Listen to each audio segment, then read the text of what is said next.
Welcome to news 2020. నా పేరు లావణ్య. నేను రాజ్ కుమార్. సీఎం చంద్రబాబు అధ్యక్షతన జరిగిన రాష్ట్ర కేబినెట్ సమావేశంలో పలు నిర్ణయాలకు మంత్రివర్గం ఆమోదం తెలిపింది. లైన్ టైటిలింగ్ యాక్ట్ రద్దు బిల్లుకు కేబినెట్ ఆమోదం తెలిపింది.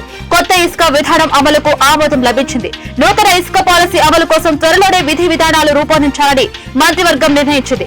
పౌర సరఫరాల శాఖ 2000 కోట్ల రూపాయల రుణం తీసుకునేందుకు ప్రభుత్వ గ్యారంటీకి ఆమోదం తెలిపింది. రైతుల నుంచి ధాన్యం కొనుగోలుకు ఎన్సీడీసీ నుంచి 3200 కోట్ల రుణానికి కేబినెట్ గ్రీన్ సిగ్నల్ ఇచ్చింది. ఈ మేరకు రుణం తీసుకునేందుకు వ్యవసాయ సహకార కార్పొరేషన్ కు ప్రభుత్వ గ్యారంటీకి కేబినెట్ సమ్మతి తెలిపింది. ఇక ఈ నెల 27 నుంచి అసెంబ్లీ సమావేశాలు నిర్వహించాలని నేటి కేబినెట్ సమావేశంలో నిర్ణయించారు. వైసీపీ అధినేత జగన్ పై టీడీపీ సీనియర్ నేత దేవినేని ఉమా మరోసారి తీవ్ర ఆరోపణలు గుప్పించారు. 5 ఏళ్ల పాలనలో జగన్ గనులు అడవులను అడ్డగోలుగా దోచేశాడని విమర్శించారు. అక్రమ మైనింగ్ తో వేల కోట్లను దోచుకున్నారని ఆరోపించారు. రేషికొండపై సైతం విధ్వంసానికి పాల్పడ్డారని మండిపడ్డారు. స్మగ్లింగ్ తో ప్రపంచానికి జగన్ ఆదర్శంగా నిలిచారని చెప్పారు. అవినీతి అనకొండల పనిపట్టి ప్రజాధనాన్ని సీఎం చంద్రబాబు కాపాడతారని అన్నారు. వైసీపీ పాలనలో జరిగిన వనరుల దోపిడీపై చంద్రబాబు ఇచ్చిన పవర్ పాయింట్ ప్రెజెంటేషన్ వీడియోను షేర్ చేశారు. విశాఖ కేజీహెచ్ విమ్స్ ఆసుపత్రులను ఎప్పటికప్పుడు సందర్శించి రివ్యూ సమావేశాలు నిర్వహిస్తున్నామన్నారు. ఆరోగ్య శాఖ మంత్రి సత్యకుమార్ యాదవ్ పాడేరు మెడికల్ కాలేజ్ కి సంబంధించి సమస్యల గురించి సంబంధిత అధికారులతో కలిసి చర్చిస్తామన్నారు. వెనుకబడిన ప్రాంతమైన ఉత్తరాంధ్రలో మౌలిక సదుపాయాల కల్పన గురించి చర్చిస్తామని మంత్రి వెల్లడించారు. హైదరాబాద్ నుండి విశాఖ విమానాశ్రయానికి చేరుకున్న కేంద్ర ఉక్కు శాఖ సహాయ మంత్రి భూపతి రాజు శ్రీనివాస్ వర్మ, ఆంధ్రప్రదేశ్ రాష్ట్ర ఆరోగ్య శాఖ మంత్రి సత్యకుమార్ కు పార్టీ నాయకులు కార్యకర్తలు ఘన స్వాగతం పలికారు. వైసీపీ మాజీ మంత్రి బాలినేని శ్రీనివాసరెడ్డిపై ప్రకాశం జిల్లా Ongole TDP MLA Damacharla Janardhan fire అయ్యారు. కౌంటింగ్ రోజు కొడుకుతో సహా పారిపోయిన బాలినేని ఈ రోజు ఒంగోలు వచ్చాడన్నారు. మానసికంగా బాలినేని బ్యాలెన్స్ తప్పాడని విమర్శించారు. తండ్రి కొడుకులు చేసిన అరాచకాలను ప్రజలు గుర్తించి తగిన బుద్ధి చెప్తారన్నారు. అధికారంలోకి ఉన్నప్పుడే బాలినేని ఏం చేయలేకపోయారని మరోసారి హద్దుమీరి మాట్లాడితే ఊరుకోబోమని హెచ్చరించారు. ఏపీలో ఉచిత బస్సు ప్రయాణంపై కూటమి సర్కార్ కీలక ప్రకటన చేసింది. ఏపీ ఆర్టీసీ బస్సులో మహిళలకు ఉచిత బస్సు ప్రయాణం అమలుకు ముహూర్తం ఖరారైంది. ఆగస్టు 17 నుంచి ఉచిత బస్సు ప్రయాణం పథకాన్ని ప్రారంభించనున్నట్లు మంత్రి అడగాడి సత్యప్రసాద్ తెలిపారు. కూటమి సర్కార్ అధికారంలో వస్తే మహిళలకు ఉచిత ప్రయాణం కల్పిస్తామని ఎన్నికల సమయంలో హామీ ఇచ్చిన విషయం తెలిసిందే. కాగా ఇప్పటికే పెన్షన్ల పెంపు, ఉచిత ఇసుక విధానం, తల్లికి వందనం వంటి హామీలను ప్రభుత్వం ప్రారంభించింది. వైసీపీ రాజ్యసభ సభ్యుడు విజయసాయిరెడ్డి ప్రెస్ మీట్ లో మీడియా ప్రతినిధులను ఉద్దేశించి వాడిన భాషపై విమర్శలు వెల్లువెత్తుతున్నాయి. విజయసాయిరెడ్డి వాడిన పదజాలంపై ఏపీ మంత్రి నారా లోకేష్ ఎక్స్ వేదికగా మండిపడ్డారు. మీపై వచ్చిన ఆరోపణలపై వివరణ ఇచ్చేందుకు పెట్టిన ప్రెస్ మీట్ లో మీరు వాడిన భాష తీవ్ర అభ్యంతరకరమని లోకేష్ అన్నారు. వీడియో ప్రతినిధులను అసభ్య పదజాలంతో దూషించడాన్ని తీవ్రంగా ఖండిస్తున్నారని చెప్పారు. పెద్దల సభ ప్రతినిధిగా ఉన్న మీకు తాను మంచి మర్యాదల గురించి చెప్పాల్సిన అవసరం లేదని అన్నారు. మీకు అధికారం పోయినా అహంకారం మాత్రం ఇంకా తగ్గలేదని విమర్శించారు. 5 ఏళ్ల వైసీపీ పాలనలో మీ భాష, ప్రవర్తన, అవినీతి, అరాచకం చూసి ప్రజలు చీకొట్టినా ఇంకా మీకు బుద్ధి రాలేదని తీవ్ర వ్యాఖ్యలు చేశారు. స్థానిక సంస్థల ఎన్నికల్లో వెనుకబడిన తరగతుల రిజర్వేషన్ల పెంచడానికి అవసరమైన కార్యాచరణ ప్రణాళిక రూపొందించాలని సీఎం రేవంత్ రెడ్డి అధికారులను ఆదేశించారు. స్థానిక సంస్థలో బీసీ రిజర్వేషన్ల పెంపు, ఇతర అంశాలపై సచివాలయంలో ఉన్నత స్థాయి సమావేశంలో సమీక్షించారు. రాష్ట్రంలో కులగణన నిర్వహించాలని ప్రభుత్వం ఇప్పటికే నిర్ణయం తీసుకున్నందున ఆ నివేదిక ఆధారంగా పంచాయతీ ఎన్నికలకు వెళ్లడానికి ఎంత సమయం పడుతుందన్న వివరాలను అధికారులు అడిగారు. బీసీ రిజర్వేషన్ల పెంపుతో పాటు స్థానిక సంస్థలకు కేంద్ర ప్రభుత్వం నుంచి వచ్చే నిధులు ఆగిపోకుండా సాధ్యమైనంత తొందరగా ఎన్నికలు నిర్వహించేందుకు అవసరమైన ప్రణాళిక సిద్ధం చేయాలన్నారు. రైతు రుణమాఫీకి రేషన్ కార్డు నిబంధనలపై బీఆర్ఎస్ విమర్శలు గుప్పించింది. ఈ క్రమంలో మంత్రి తుమ్మల నాగేశ్వరరావు వివరణ ఇచ్చారు. 2 లక్షల వరకు రుణమాఫీకి రేషన్ కార్డు కేవలం కుటుంబాన్ని నిర్ధారించడానికేనని స్పష్టం చేశారు. ప్రభుత్వం దగ్గర అందరి వివరాలు ఉన్నట్లు తెలిపారు. కుటుంబం నిర్ధారణ కాగానే మిగతా వారికి కూడా రుణమాఫీ వర్తిస్తుందని వివరించారు. 2018లో అవలంబించిన విధానాలనే ఇప్పుడు అమలు చేస్తున్నట్టు చెప్పారు. తమ ప్రభుత్వం వచ్చి 6-7 నెలల్లోనే 2 లక్షల రుణాన్ని ఏకకాలంలో మాఫీ చేస్తున్నామన్నారు. అయినప్పటికీ ప్రభుత్వంపై బురద జల్లాలనుకోవడం సరికాదన్నారు. కాంగ్రెస్ ప్రభుత్వాన్ని విమర్శిస్తూ బీఆర్ఎస్ వర్కింగ్ ప్రెసిడెంట్ కేటీఆర్ వరుసగా ట్వీట్లు చేస్తున్న సంగతి తెలిసిందే. వివిధ అంశాలపై స్పందిస్తూ ప్రభుత్వాన్ని ఎండగట్టే ప్రయత్నం చేస్తున్నారు. తాజాగా మరోసారి ఆయన రేవంత్ ప్రభుత్వాన్ని టార్గెట్ చేశారు. జేఎన్టీలో విద్యార్థుల కోసం తయారు చేసిన ఆహారంలో పడిన ఎలుక ఆహారాన్ని తింటున్న పిల్లికి సంబంధించి బీఆర్ఎస్ నేత క్రిషాంక్ చేసిన ట్వీట్ ను కేటీఆర్ షేర్ చేశారు. ఆహారంలో పడిన ఎలుకను వెతుక్కుంటూ వచ్చిన పిల్లి అని క్రిషాంక్ ట్వీట్ చేశారు. దీనిపై కేటీఆర్ స్పందిస్తూ జేఎన్టీయూ పిల్లులు ఎలుకలకు నిలయంగా మారిందని ఎద్దేవా చేశారు. నిబంధనలు లేవని కండిషన్స్ అంటే అలానే రైతు రుణమాఫీపై డీకే అరుణ ఫైరయ్యారు. మహబూబ్ నగర్ లో రైతు రుణమాఫీ మార్గదర్శకాలపై ఎంపీ డీకే అరుణ మండిపడ్డారు. రుణమాఫీ అమలులో కాంగ్రెస్ మరోసారి రైతులను మోసం చేస్తోందని ఆగ్రహం వ్యక్తం చేశారు. ఎన్నికలకు ముందు ఇచ్చిన మాటను మర్చిపోయి ఇప్పుడు షరతులు అంటోందని ఫైర్ అయ్యారు. వరంగల్ డిక్లరేషన్ లో ఎలాంటి నిబంధనలు లేకుండా ఇస్తామన్నారని గుర్తు చేశారు. ఇప్పుడేమో రేషన్ కార్డు ఉంటేనే ఇస్తామంటూ లేనిపోని కండిషన్స్ అంటున్నారని ఆగ్రహం వ్యక్తం చేశారు. కాంగ్రెస్ ప్రభుత్వానికి చిత్తశుద్ధి ఉంటే ఇచ్చిన మాట ప్రకారం రైతులకు షరతులు లేకుండా రుణమాఫీ అమలు చేయాలని డిమాండ్ చేశారు. కాంగ్రెస్ పూర్తి స్థాయిలో రుణమాఫీ అమలు చేసే వరకు కాంగ్రెస్ కు వదిలే ప్రసక్తే లేదన్నారు. గల్ఫ్ కార్మికులకు ప్రభుత్వం అండగా నిలవాలని కాంగ్రెస్ ఎమ్మెల్సీ జీవన్ రెడ్డి అన్నారు. కార్మికులు విదేశాల్లో మరణిస్తే 5 లక్షల రూపాయలు ఆర్థిక సహాయం ఇవ్వాలని కోరారు. గల్ఫ్ నుంచి వచ్చిన వారికి ఉపాధి పథకాల్లో ప్రాధాన్యం ఇవ్వాలన్నారు. ఈ మేరకు సీఎం రేవంత్ రెడ్డికి లేఖ రాశారు. రాష్ట్రానికి చెందిన దాదాపు 15 లక్షల మంది గల్ఫ్ లో ఉపాధి పొందుతున్నారని అందులో పేర్కొన్నారు. ఒక్కొక్కరు ప్రతి నెల 10,000 రూపాయలు స్వరాష్ట్రానికి పంపుతారనుకున్న నెలకు 1,500 కోట్లు విదేశీ మారక ద్రవ్యం రాష్ట్రానికి దేశానికి వస్తుందన్నారు. అదే ఏడాదికి అయితే 18,000 కోట్లు విదేశీ మాదక ద్రవ్యం సమకూరుతుందని చెప్పారు. అంగన్వాడీలకు తెలంగాణ ప్రభుత్వం గుడ్ న్యూస్ చెప్పింది. వారికి రిటైర్మెంట్ ప్రయోజనాలు అందిస్తామని మంత్రి సీతక్క తెలిపారు. హైదరాబాద్ లోని రహమత్ నగర్ లో అమ్మ మాట అంగన్వాడీ బాట కార్యక్రమంలో మంత్రి పాల్గొని మాట్లాడారు. అంగన్వాడీ టీచర్ కు 2 లక్షలు, హెల్పర్ కు 1,00,000 చొప్పున రిటైర్మెంట్ బెనిఫిట్స్ అందజేస్తామని ఆమె వెల్లడించారు. దీనిపై 2-3 రోజుల్లో జీవో జారీ చేస్తామని తెలిపారు. తెలుగు రాష్ట్రాల్లో ప్రభుత్వ ఉత్తర్వులు సహా పరిపాలనకు సంబంధించిన అంశాలు తెలుగులో జారీ చేయాలని ఎప్పటి నుంచో సూచిస్తున్నారని భారత మాజీ ఉప రాష్ట్రపతి వెంకయ్యనాయుడు పేర్కొన్నారు. తాజాగా తెలంగాణ రాష్ట్ర ప్రభుత్వం రైతు రుణమాఫీ మార్గదర్శకాలపై తెలుగులో ఉత్తర్వులు జారీ చేయడం అభినందనీయమని అన్నారు. ప్రభుత్వ ఉత్తర్వులు తొలిసారి తెలుగులో జారీ చేయడం చాలా సంతోషకరమని తెలిపారు. ప్రజల కోసమే పరిపాలన అయినప్పుడు ప్రజలకు సులువుగా అర్థమయ్యే భాషలోనే ప్రభుత్వ ఉత్తర్వులు పరిపాలనకు సంబంధించిన సమాచారం ఉండాలన్నారు. ప్రజల సౌలభ్యానికి ప్రాధాన్యతనిస్తూ తెలుగులో ఉత్తర్వులు జారీ చేస్తున్నందుకు సీఎం రేవంత్ రెడ్డికి అభినందనలు తెలిపారు. తెలంగాణలో విద్యుత్ కొనుగోలు, పవర్ ప్లాంట్ల నిర్మాణాలపై కాంగ్రెస్ సర్కారు నియమించిన జస్టిస్ నరసింహారెడ్డి కమిషన్ తీరును సుప్రీంకోర్టు తప్పుపట్టింది. విచారణ పూర్తి కాకముందే కమిషన్ ఓ నిర్ణయానికి వచ్చిందని ఆక్షేపించింది. ఈ మేరకు సుప్రీంకోర్టు ప్రధాన న్యాయమూర్తి జస్టిస్ డివై చంద్రచూడ్ నేతృత్వంలోని ధర్మాసనం కీలక వ్యాఖ్యలు చేసింది. జస్టిస్ నరసింహారెడ్డి కమిషన్ రద్దు చేయాలంటూ బీఆర్ఎస్ చీఫ్ కేసీఆర్ సుప్రీంకోర్టును ఆశ్రయించిన విషయం తెలిసిందే. తొలుత హైకోర్టులో పిటిషన్ వేయగా కోర్టు తోసిపుచ్చింది. దీంతో కేసీఆర్ సుప్రీంకోర్టు తలుపు తట్టారు. ఈ పిటిషన్ పై సీజేఐ డివై చంద్రచూడ్ నేతృత్వంలోని justice JB Pardiwala, justice Manoj మిశ్రాల ధర్మాసనం విచారణ చేపట్టింది. టీడీపీ కేసులు పెడుతున్న నేపథ్యంలోనే వైసీపీ నేతలకు భారీ ఊరట లభించింది. టీడీపీ కేంద్ర కార్యాలయంపై దాడి కేసులో వైసీపీ నేతల ముందస్తు బెయిల్ పొడిగించారు. ఈ నెల 23 వరకు ముందస్తు బెయిల్ పొడిగిస్తూ హైకోర్టు ఆదేశాలు ఇచ్చింది. ఈ కేసులో ముందస్తు బెయిల్ ఇవ్వాలని పిటిషన్లు వేశారు వైసీపీ నేతలు సజ్జల, నందిగామ సురేష్, లేళ్ల అప్పిరెడ్డి, తలశిల రఘురాం, దేవినేని అవినాష్. టీడీపీ కేంద్ర కార్యాలయంపై దాడి కేసులో వైసీపీ నేతల ముందస్తు బెయిల్ పొడిగించారు. తదుపరి విచారణ ఈ నెల 23కి వాయిదా వేశారు. ఇక అటు మాజీ మంత్రి జోగి రమేష్ కూడా భారీ ఊరట లభించింది. మాజీ మంత్రి జోగి రమేష్ ముందస్తు బెయిల్ పొడిగించారు. బేసవారిపేట మండల ప్రజల సమస్యలు పరిష్కరించేందుకు ఎల్లప్పుడూ కృషి చేస్తారని అన్నారు ఎమ్మెల్యే అశోక్ రెడ్డి. బేసవారిపేట మండల అభివృద్ధికి కట్టుబడి అధికారులు అందుకు సహాయ సహకారాలు అందించాలని ఎమ్మెల్యే అన్నారు. ప్రకాశం జిల్లా బేసవారిపేట మండలం అభివృద్ధి కార్యాలయంలో ఏర్పాటు చేసిన సర్వసభ్య సమావేశానికి ఎమ్మెల్యేతో పాటు ఎంపీపీ ఓసూరారెడ్డి, జెడ్పీటీసీ సభ్యులు రాజయ్య మరియు సంబంధిత అధికారులు, ప్రజాప్రతినిధులు పాల్గొన్నారు. ఇక చిత్తూరు జిల్లా కుప్పం పట్టణంలోని రెస్కో నూతన ఎండీగా సోమశేఖర్ పదవి బాధ్యతలు స్వీకరించారు.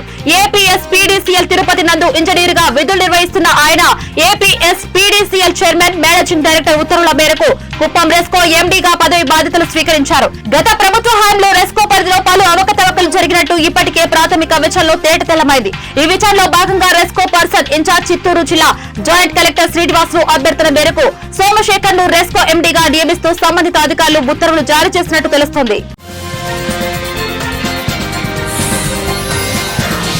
ఆంధ్రప్రదేశ్ రాష్ట్ర ప్రభుత్వం చేపట్టిన సాధారణ బదిలీలో భాగంగా గతంలో కర్నూలు జిల్లా ఎస్పీగా పనిచేసిన జి కృష్ణకాంత్ నెల్లూరు జిల్లా ఎస్పీగా బదిలీ అయ్యారు. ఇక ఆయన స్థానంలో గరికపాటి బిందుమాధవ్ కర్నూలు జిల్లా ఎస్పీగా సోమవారం జిల్లా పోలీసు కార్యాలయంలో బాధ్యతలు స్వీకరించారు. కర్నూలు జిల్లా ఎస్పీగా బాధ్యతలు చేపట్టడం చాలా సంతోషంగా ఉందని, ఈ అవకాశం కల్పించిన రాష్ట్ర ముఖ్యమంత్రికి, రాష్ట్ర డీజీపీకి ప్రత్యేక కృతజ్ఞతలు తెలిపారు. కర్నూలు జిల్లాలో శాంతి భద్రతల పరిరక్షణ ధ్యేయంగా పటిష్ట చర్యలు తీసుకుంటామన్నారు. ప్రజలకు సేవ చేసేందుకు ఎల్లవేళలా అందుబాటులో ఉంటామని, మహిళల భద్రత, మహిళలపై నేరాల నియంత్రణకు ప్రత్యేక చర్యలు తీసుకుంటామన్నారు. తుంగతుర్తి ప్రాంతంలో పరిశ్రమ పెట్టడమే తన ధ్యేయమని ఎమ్మెల్యే మందుల సామిలు అన్నారు. ఇక సూర్యాపేట జిల్లా తుంగతుర్తి మండలం వెలుగుపల్లి గ్రామ శివార్లోని ప్రభుత్వ భూమిని ఎమ్మెల్యే పరిశీలించారు. ఈ ప్రాంతంలో వనరులు ఉన్నా కానీ వెనుకబడిపోయిందని, ఇటీవల ఈ ప్రాంతంలో పరిశ్రమ పెట్టాలని రాష్ట్ర పరిశ్రమల శాఖ మంత్రి కలిసినట్లు తెలిపారు. పరిశ్రమలు ఏర్పాటు చేస్తే ఉపాధి అవకాశాలు ఈ ప్రాంత ప్రజలకు వస్తాయని పేర్కొన్నారు. అదేవిధంగా రుద్రమ్మ చెరువును రిజర్వాయర్ గా చేసేందుకు తన వంతు కృషి చేస్తానని తెలిపారు. తూర్పుగోదావరి జిల్లా కొవ్వూరు మండలంలో నారాయణ స్కూల్ విద్యార్థులు పర్యావరణ పరిరక్షణ ర్యాలీ నిర్వహించారు. ఈ సందర్భంగా పర్యావరణ పరిరక్షణ ప్రాముఖ్యతను విద్యార్థులు అందరికీ ప్రచారం చేయాలని ప్రిన్సిపల్ రాంబాబు అన్నారు. జీవుల మనుగడలో మొక్కల ప్రాముఖ్యతను ప్రజలందరికీ తెలియజేసి మన సంపదను పెంచడంలో మనందరి బాధ్యత అన్నారు. మొక్కల సంఖ్య పెరగడం వలన ఆక్సిజన్ ఉత్పత్తి పెరుగుతుందన్నారు. ఆక్సిజన్ విడుదలతో పాటు మొక్కల వలన అనేకమైన ప్రయోజనాలు ఉన్నాయని, వాటి గురించి సామాన్య ప్రజలకు తెలియజేసి వారికి అవగాహన కల్పించాలన్నారు. Telangana Anganwadi teachers and helpers union CITU జిల్లా కమిటీ ఆధ్వర్యంలో సమస్యలు పరిష్కరించాలని ఐటీ శాఖ మంత్రి దుద్దిలా శ్రీధర్ బాబుని కలిసి వినతి పత్రం అందజేశారు. రిటైర్మెంట్ అయ్యే అంగన్వాడీ టీచర్లకు 2 లక్షలు, ఆయాలకు 1,00,000 రూపాయలు వేతనాల పెంపుపై ప్రకటన చేయాలని మంత్రిని కోరినట్లు యూనియన్ జిల్లా ప్రధాన కార్యదర్శి జ్యోతి తెలిపారు. ఈ కార్యక్రమంలో అంగన్వాడీ యూనియన్ నాయకులు బ్రహ్మరంభ విశాలక్ష్మి, సిఐటియు నాయకులు బూడిద గణేష్, సందీప్, రవి తదితరులు పాల్గొన్నారు. భద్రాద్రి కొత్తగూడెం జిల్లా మడుగురులోని సిఐటి ఆధ్వర్యంలో ఎమ్మెల్యే క్యాంప్ ఆఫీస్ ని అంగన్వాడీ టీచర్లు, ఆయాలు ముట్టడించారు. జీవోఎంఎస్ నెంబర్ 10ని రద్దు చేయాలని, రిటైర్మెంట్ బెనిఫిట్స్ గా టీచర్స్ కి 2 లక్షలు, హెల్పర్స్ కి 1 లక్ష జీవో జారీ చేయాలని డిమాండ్ చేశారు. స్థానిక ఎమ్మెల్యే పాయం వెంకటేశ్వర్లు వినతి పత్రాన్ని అందజేశారు. తన డిమాండ్లను నెరవేర్చుకుంటే రాష్ట్ర వ్యాప్తంగా ఉన్న అంగన్వాడీ టీచర్లు, ఆయాలతో అసెంబ్లీని ముట్టడిస్తామని హెచ్చరించారు. నిర్మల్ జిల్లా బైన్స పట్టణంలోని పలు డాబాల్లో పోలీసులు ఆకస్మికంగా దాడులు చేశారు. మద్యం అమ్ముతున్నారన్న పక్క సమాచారంతో పట్టణ సిఐ రాజారెడ్డి సిబ్బందితో కలిసి 4 డాబాలపై దాడి చేసి అక్రమంగా అమ్ముతున్న మద్యాన్ని స్వాధీనం చేసుకున్నారు. అనంతరం యాజమాన్లపై కేసులు నమోదు చేశారు. డాబాలో మద్యం అమ్మితే చర్యలు తప్పవని హెచ్చరించారు. ఆయనతో పాటు ఎస్ఐ షరీఫ్, గౌస్ సిబ్బంది ఉన్నారు.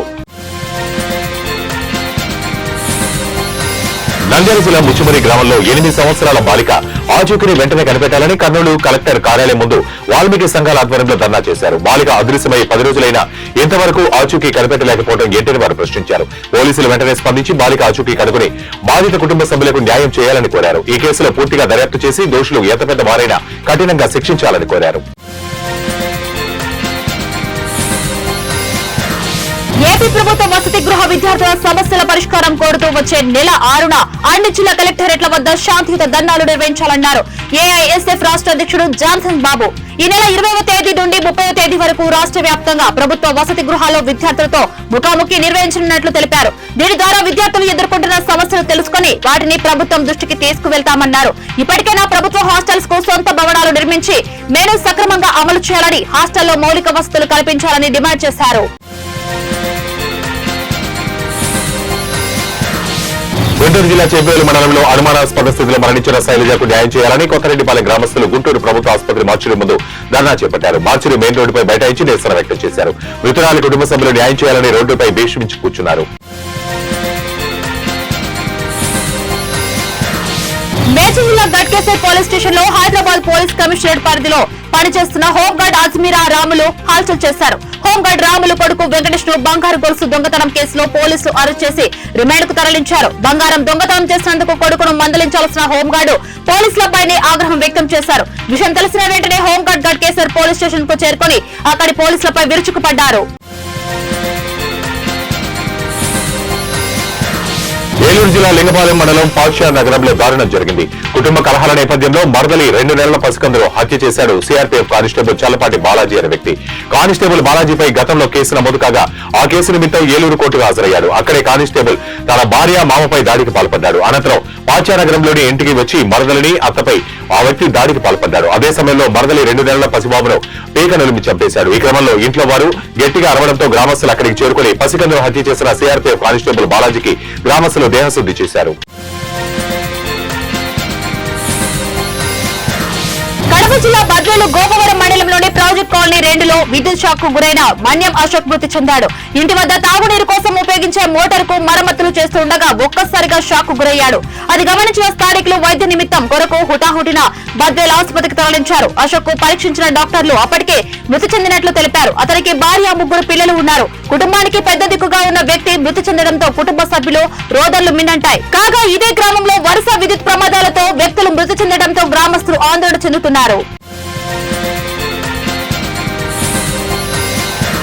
కర్నూలు జిల్లా కేంద్రంలో బీసీ సంక్షేమ సంఘం రాష్ట్ర అధ్యక్షుడు కేసన శంకర్రావు 68వ జన్మదిన వేడుకలు ఘనంగా నిర్వహించారు.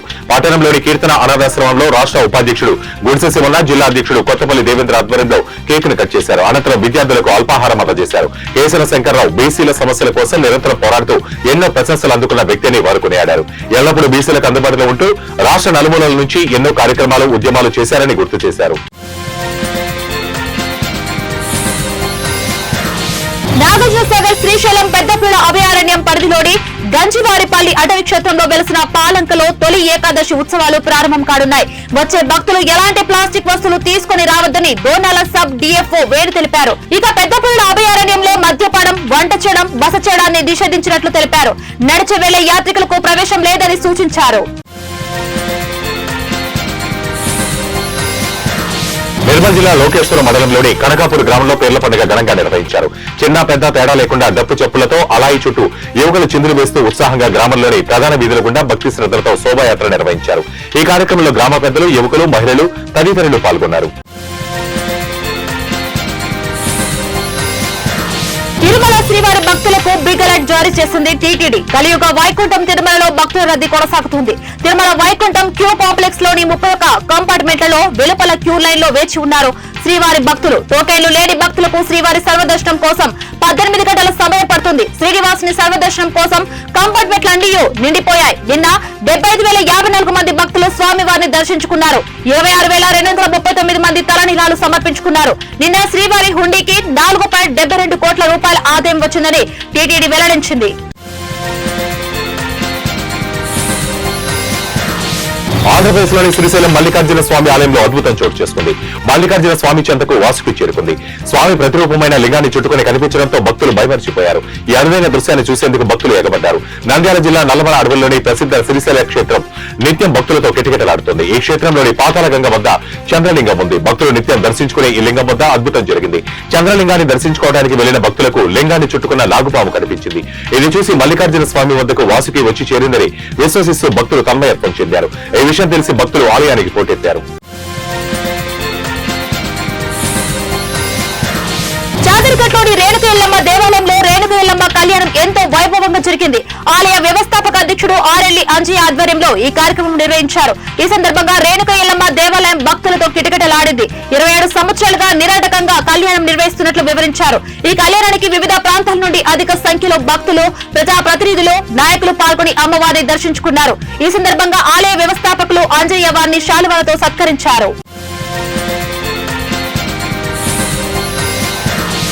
జయశంకర్ భూపాలపల్లి జిల్లా వ్యాప్తంగా భారీ వర్షం కురిసింది. ఇందులో భాగంగానే కాటారం మండలం గూడూరు సమీపంలో గల ఎర్రవాగుపై గల ఫస్ట్ బ్రిడ్జ్ లో కురిసిన వర్షానికి ఇరువైపులా కోతకు గురై కూలిపోయే పరిస్థితికి చేరింది. వెంటనే అధికార యంత్రాంగం చర్యలు చేపట్టి మరమ్మతులు చేయగలరని ప్రజలు కోరుతున్నారు.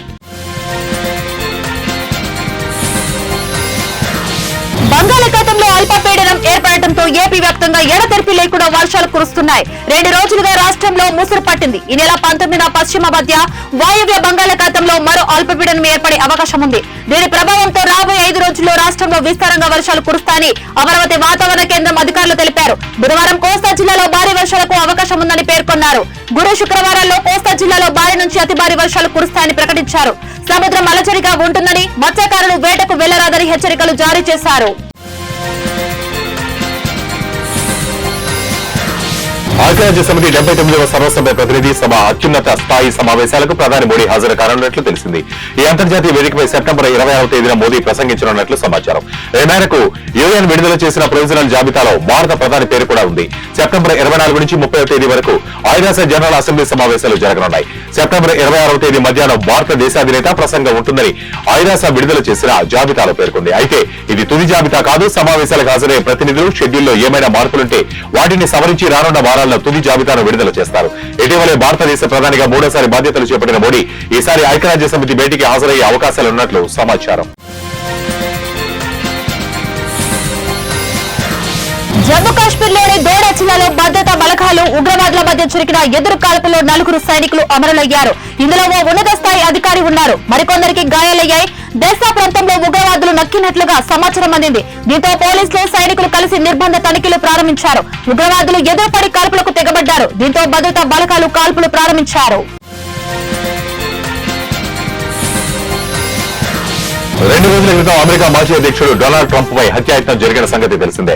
ర్యాలీలో ట్రంప్ ప్రసంగిస్తున్న సమయంలో ఒక యువకుడు ఆయనపై కాల్పులు జరిపాడు. ఈ ఘటనలో ట్రంప్ ముఖాన్ని తాకుతూ బుల్లెట్ దూసుకెళ్లింది. ట్రంప్ చెవికి గాయమైంది. రెప్పపాటులో ట్రంప్ మృత్యు నుంచి బయటపడ్డాడు. మరోవైపు అమెరికా అధ్యక్ష ఎన్నికల్లో ట్రంప్ కు అధ్యక్ష అభ్యర్థిగా రిపబ్లికన్ పార్టీ ప్రకటించింది. ఈ నేపథ్యంలో పార్టీ జాతీయ సదస్సుకు ఆయన హాజరయ్యారు. ఈ సందర్భంగా ఆయనకు ఘన స్వాగతం లభించింది. ట్రంప్ ను ఆడిటోరియంలోని స్క్రీన్ పై చూడగానే సభ్యులందరూ హర్షధ్వానాలు చేశారు. ట్రంప్ పేరుతో ఉన్న ప్లకార్డులను ప్రదర్శిస్తూ నినాదాలు చేశారు. ఇది 2020 స్పీడ్ న్యూస్. మరిన్ని అప్డేట్స్ కోసం చూస్తూనే ఉండండి. 1 టీవీ న్యూస్, ప్రతిక్షణం ప్రజల పక్షం.